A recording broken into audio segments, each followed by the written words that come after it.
Hi, this is Klifton Fehr, and this is Fair is Fair. And today we're going to be going over some of the things that I'm most asked as a therapist. Many people wonder whether or not there are stupid questions when it comes to doing therapy. The answer is no!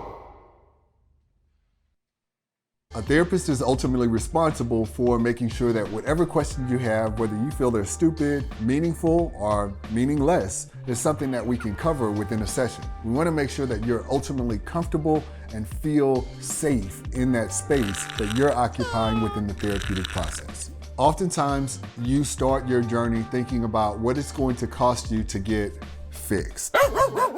The idea would be for you to commit to doing some work with a therapist that will be able to work with you in your budget.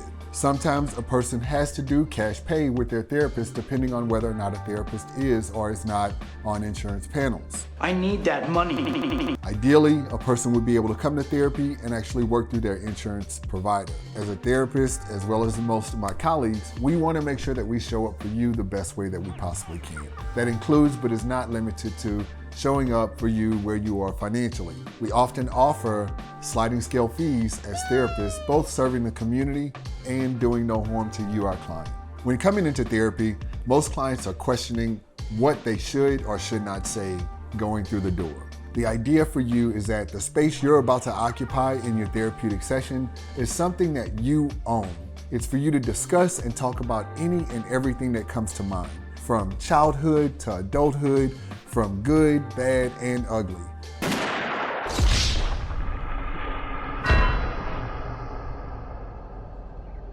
We want you to bring your full and authentic self so you get a strong wall that reflects back to you exactly what you need to hear and also supports you in developing into the person you want to become. If you withhold things from your therapist, which you really shouldn't, you are then in turn keeping secrets from yourself, not from the therapist. Because if you find the right therapist, they are gonna be a person who encourages you to dig a little bit deeper every time you see them. Oftentimes, to kick off a session with a client, I will look at them with the most serious face and the utmost sincerity in my heart, and I will say, how long can you commit?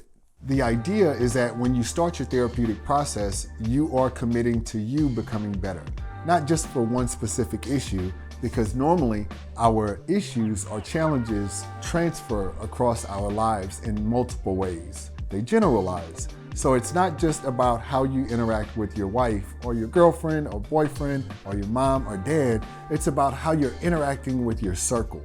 This is Klifton Fehr, and this is Fair is Fair. Like, follow, and subscribe so you don't miss what's coming next. Today, we're going to be discussing different types of goals, time sensitivity, and how passion plays a role. Let's get into it.